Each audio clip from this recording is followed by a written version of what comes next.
За, сайн бацгаана хүүхдүүд ээ. Өнөөдрийн хичээлээр үүссэн энгийн ба артын тодорхой процент гэсэн сэдвийг та бүхэнд бичлэг болгоод хэлье. За. Жишээ нэг нь илэрхийллийн утгыг олох гэсэн байна. За, энэ илэрхийллийг бодохын тулд хамгийн түрүүнд бид нэр үйлдэлийн дарааллыг тогтоох ёстой. За, үйлдэлийн ирэмб нь болохоор хаалтан доторх үйлдэлийг, тэгээд үржихийг, тэгээд нэмж хасахыг хийдэг. За, ижил ирэмбтэй хоёр үйлдэл байх юм бол зүүн гар талаас нь эхэлдэг. Одоо жишээлбэл үржих үйлдэлийг эхэлж хийн. За мөн хаалтных үйлдэлийг эхэлж хийн гэсэн учраас зүүн гар талаас ингээд эхлээд үржих үйлдэлээ хийх ёстой. Дараа нь хаалтан доторх хасах үйлдэлийг хийн. Дараа нь үржих үйлдэл хийх ёстой гэдэг үржих үйлдэлээ хийн. Тэгээд хамгийн сүүлд дөрөвдүгээр үйлдэл нь нэмэх үйлдэл ахна. За үйлдэлийг дарааллын дагуу гүйцэтгэх нь хэрэв өөр бутархайнууд одоо артын бутархай, энгийн бутархай, холимог хэлбэрээр нэмж хасгаар үржиж хуваахаар орсон байх юм бол нэг төрлийн бутархай руу шилжүүлж бодох юм бол үйлдэл маань илүү хэлбэр болох нь. За нэгдүгээр үйлдэлийг гүйцэтгэе. 288-ыг үржих нь 72-ны 35. За 288-ыг энгийн бутархай руу шилжүүлэх юм бол 2 бүхэл 100-ны 88 болох. За 2 бүхэл 100-ны 88-ыг одоо бүгдээрээ засагдах бутархай руу шилжүүлье. Засагдах бутархай руу шилжүүлэхдээ бүхэл хэсгийг хуваараар үржээд хүртүүрийг нэмж хүртүүрийг гаргадаг. За 2-ыг 100-аар үржээд 88-ыг нэмээд 100-ны 288. За 100-ны 288-ыг 72-ны 35-аар үржих гэсэн үйлдэл боллоо. За эндээс 100-ны 288-аас хэдүүлээ. Одоо хамгийн их ерөнхий хуваагчийг нь олж хүртүүр хуваарийг нь зэрэг хуваая. Хамгийн их ерөнхий хуваагч нь 288 102-ийн хувьд 4 байх нь. За тэгэхээр 288-ыг 4-т хуваагаад 72, 100-г 4-т хуваагаад 25. Ингээд 25-ны 72-ыг үржих нь 72-ны 35. За энэ үржих үйлдэл дээр хүртүүр хуваарьт байгаа ижил тоонууд хураагдана. За мөн 25, 35, 2 хоёулаа 5-д хуваагдах тоонууд байгаа учраас 5-аар хураачи. Ингээд 5-ны 1, 1-ний 7 гарах нь. За ингээд үржих үйлдэл бол хүртүүртэй хуваартай үрждэг учраас 5-ыг 1-тэй 1-ийг 7-тай үржүүлээд 5-ны 7. Нэгдүгээр үйлдэлийн хариу 5-ны 7. За хоёрдугаар үйлдэл нь 1 бүхэл 10,000-ны 625-аас хасах нь 12-ны 5. За мөн артын бутархайгаа энгийн бутархай хэлбэрлэлөөр шилжүүлэх юм бол 1 бүхэл 10,000-ны 625-аас хасах нь 12-ны 5. За мөн хамгийн их ерөнхий хуваагчийг нь олъё. 625 10,002-ын хамгийн их ерөнхий хуваагч нь 625 байх нь. За хамгийн их ерөнхий хуваагчт нь хуваачих юм бол 10,000-ыг 625-д хуваахад 16 гарна. 625-ыг 625-д хуваахад 1 гарах нь. Ингээд 1 бүхэл 16-ны 1-ээс хасах нь 12-ны 5.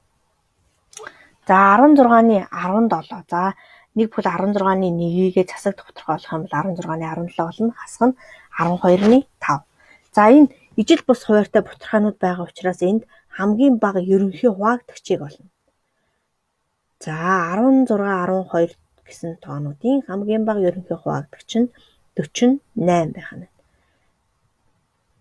За энэ хамгийн их ерөнхий хуваагч, хамгийн бага ерөнхий хуваагдагчийн тухай ойлголтыг бид нэр 6 дугаар ангидаа үздсэн байгаа. За 5 дугаар ангидаа ч мөн үздсэн учраас шууд ингээд бодолтой хийгээд явж байгаа. За хуваарийг нь тэнцвүүлж 48 болохын тулд хүртүүр хуваар 2-ыг за 16-ыг нь бол 3-аар үржүүлнэ, 12-ыг нь 4-өөр үржүүлнэ. Хуваарийг ямар тоогоор үржүүлж байна? Хүртүүрийг бас мөн тийм тоогоор үржүүлэх ёстой. За 48-ны 51, 48-ны 20 гараад хасах үйлдэлтэй байгаа учраас ерөнхий хуваарьт оруулаад хасахаар 48-ны 31 гэсэн хариу гарна. За 2 дугаар үйлдэлийн хариу 48-ны 31. За 3 дугаар үйлдэл нь 2 дугаар үйлдэлээс гарсан хариуг 16-гаар үржүүлэх ёстой. За 16, 48-ыг 16-д хуваахад 3 гарна. За ингээ хураахаар 3-ны 31. 3 дугаар үйлдэлийн хариу 3-ны 31 байна. За одоо 4 дугаар үйлдэлийг хий. 4 дугаар үйлдэл маань 1 дугаар үйлдэлээс гарсан хариун дээр 3 дугаар үйлдэлээс гарсан хариуг нэмэх ёстой. 5-ны 7 дээр нэмэх нь 3-ны 31. За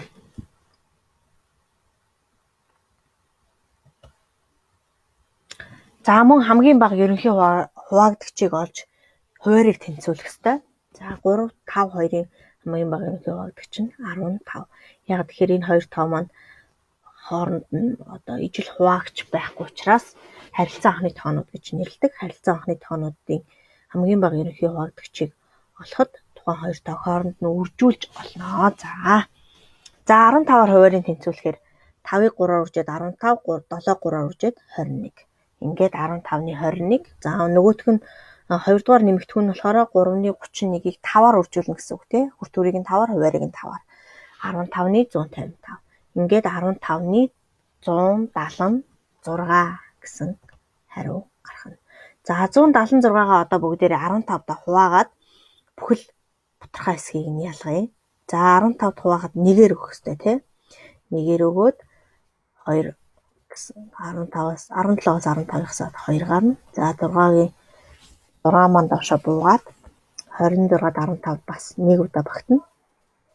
26-аас 15-ыг хасаад тэгтэл нь 11. За 11 гэсэн ноогдуртай. За эндээс ноогдур нь бол бүхэл хэсэг. За хуваагч нь бол 15 маань хуваар болно. За үлдэгдэл 11 бол хүртүр болох нэ. За жишээ 2 хүснэгтийг нөхөөрэй гэж. За энгийн бутархай, ардын бутархай процент гэсэн хүснэгтийг нөхөх нь.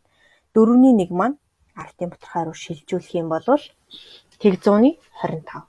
Процент руу шилжүүлэх юм бол 100%-ийг бутархайгаараа үржүүлнэ гэсэн. Ингээд үржүүлвэл 25% байна. За нөгөө арга нь бол 100%-ийг ардын бутархайгаараа үржүүлэхээр 25%. За одоо 65% гэдгийг энгийн бутархай руу шилжүүлэх юм бол 100-ны 65. За 100-ны 65 гээд хамгийн их ерөнхий хуваагч нь 5 байгаа учраас хоёулангийн 5-д хуваахаар 20-ны 13. За 13-ыг одоо хэдүүлээ 20-д хуваая. Тэгээр өгнө. Ягаад гэхээр 13-т 20 багтахгүй учраас тэгээр өгөөд за одоо 130-д 20 6 удаа багтана гэж үзээд 120 гээд үлдэгдэл нь 10 байна. За 10 дээр дахиад мөн тэг өгөөд 5 орхиор 100 гээд үлдэгдэл нь тэг. Өөрөөр хэлбэл тэг 100-ны 65. Ардын бутархай руу шилжүүлвэл тэг 100-ны 65. Энгийн бутархай нь 20-ны 13, ардын бутархай нь тэг 100-ны 65 байна. За одоо бүгдээрээ 0.5-ыг энгийн бутархай руу шилжүүлье. За 10-ны 5. 10-ны 5 гэдэг маань хоёулаа 5 турагдаад 2-ны 1 байна. За энийг процент руу шилжүүлэх юм бол 100%-ны 50% буюу тал хувийн учраас 50% байна. За 5-ны 3-ыг ардын бутархай руу шилжүүлэх юм бол 0.6, хувь руу шилжүүлэх юм бол 60%. За 10-ны 9-ыг ардын бутархай руу шилжүүлэх юм бол 0.9, процент руу шилжүүлвэл 90%. За энгийн 0.100-ны 6-аг энгийн бутархай руу шилжүүлвэл 50-ны 3 байх нь. Процент руу шилжүүлэх юм бол 6% байх нь. За 20% гэдэг маань энгийн бутархай руу шилжүүлэх юм бол ардын бутархай руу шилжүүлэх юм бол 0.2%, энгийн бутархай руу шилжүүлэх юм бол 5-ны 1. За 125% гэхээр энэ 100%-аас илүү байгаа учраас нэг бүхэлдээ гарч ирэх нь байна. За ардын бутархай руу шилжүүлэх юм бол 100-ны 25 гарах нь байна. Энгийн бутархай руу шилжүүлэх юм бол 100-ны 125 буюу 25-д хураахаар 100-ны 4-ний 5 гарах нь. За жишээ 3 нь сургуулийн спортын секц дугуйлангийн тайлант өдрөлөгт 260 сурагч оролцож үзүүлэх тоглолт хийв. Гар бөмбөгийн сурагчид нийт хүүхдийн 65-ны 12 хэсэг, сагсан бөмбөгийн сурагчид нийт сурагчдын 52-ны 17 хэсэг. Ширээний теннисийн сурагчдын 11 хэсгийг эзэлж байсан ба үлдсэн хэсгийг бусад дугуйлангийн сурагчид бүрдүүлж байв. За аад нь бусад дугуйлангийн үзүүлэх тоглолтод оролцсон нийт сурагчдын ямар хэсгийг эзэлж, төрөл тус бүрээр үзүүлэх тоглолтод оролцсон сурагчдын тоог нь олно. За төрөл тус бүрийн үзүүлбэрт оролцсон сурагчид нийт оролцогчдын хэдэн хувийг эзлэх вэ гэдгийг олох нь. За Аад нь бусад дугуулангийн үзүүлэх тоглолтод оролцсон сурагчдын ямар хэсгийг эзэлж байгаа гэдүүлээ. Хүснэгтэлж байгаад бодъё. За гар бөмбөг бол 65-ны 12, сагсан бөмбөг 52-ны 17, теннис 10-ны 1. За хэсэгт хуваасан нийт тоонуудын нийлбэр нь 1 байх ёстой. Бусад хэсэг бол биднэрт мэддэхгүй байгаа учраас x-ээр тэмдэглэе. За бутаргай гар бөмбөгийн сурагчдын хэсэг, сагсан бөмбөгийн сурагчдын хэсэг, теннисийн сурагчдын хэсэг, бусад сурагчдын хэсгийг хооронд нь нэмэхэд нэг бүхэл нийт нь нэг бүхэл гарах ёстой. За энэ тэгшдэглийг бодоход бусад сурагчдын тоо гарч ирэх нь. За одоо бүгдээрээ тэр энгийн бутархайг бүгдээрээ нэмье. За 65-ны 12 дээр нэмэх нь 52-ны 17. За хамгийн бага ерөнхий хуваагдагчийг нь олъё. 65-ыг 5 13 гэ 5 13 2-ыг үржүүлж задлан 52 нь болохоор 4-ийг өчгөн 13 болно.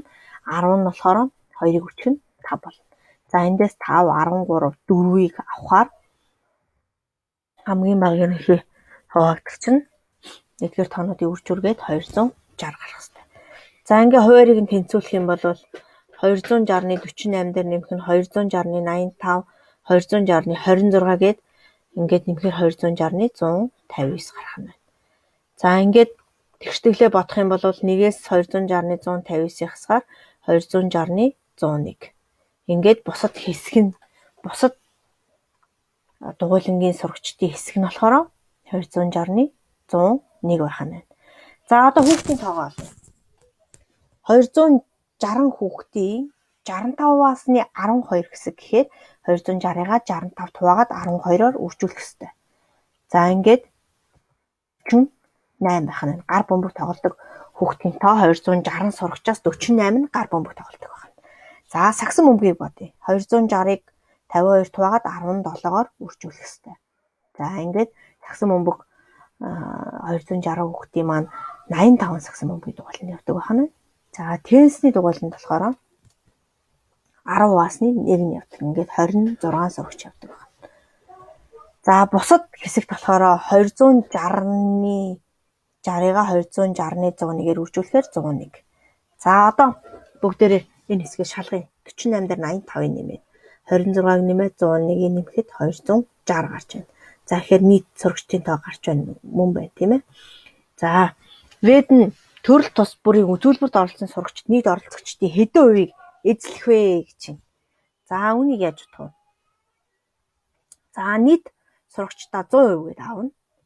За теннис болохоор 100%-ийг 10 хуваасны 1 гэхээр 10% нь теннис тоглодог байна.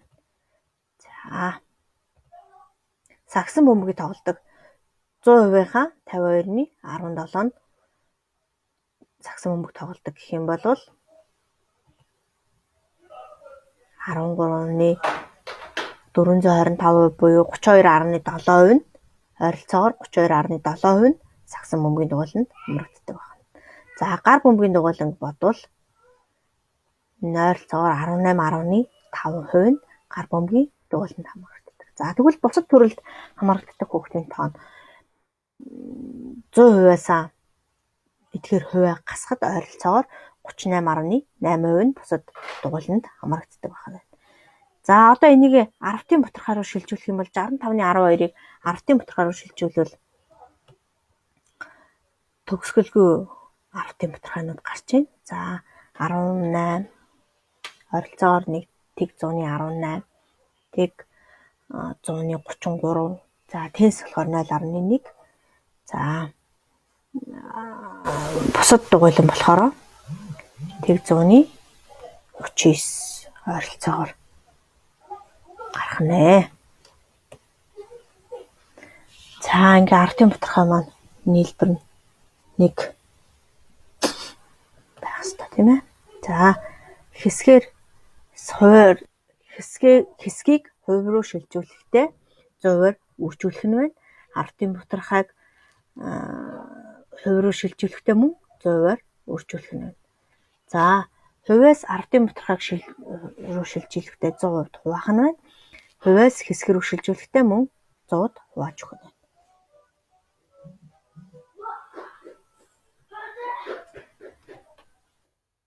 байна. За дүгнэлт нь бутархай нэмж хасах үржих хуваах үйлдэлийг дарааллын дагуу бодно. За энгийн ба ардын бутархай тэдгээрийг харилцан шилжүүл сурсан. За ингээд асуудлыг бас шийдвэрлэж сурлаа. За ардын ба энгийн бутархай процентын хамаарлал нь болохоор ардын бутархайг процентоор илэрхийлэхдээ 100-аар үржүүлнэ. За процентыг харин ардын бутархайд шилжүүлэхдээ эсэргээрээ 100-д хуваах нь байна. Энгийн бутархайг процентоор илэрхийлэхдээ бутархайг 100 хувиартай энгийн бутархайд шилжүүлнэ. Хүртүр нь процентыг илэрхийлнэ. За процентыг энгийн бутархайд шилжүүлэхдээ процентыг 100 хувиартай энгийн бутархайгаар илэрхийлж гарсан бутархайг хураах нь. За гэрийн даалгаварт эдгээр даалгаврыг гүйцэтгээд за энэ бичлэг оруулсан постн дор комментоор оруулаарай. Амжилт хүсье.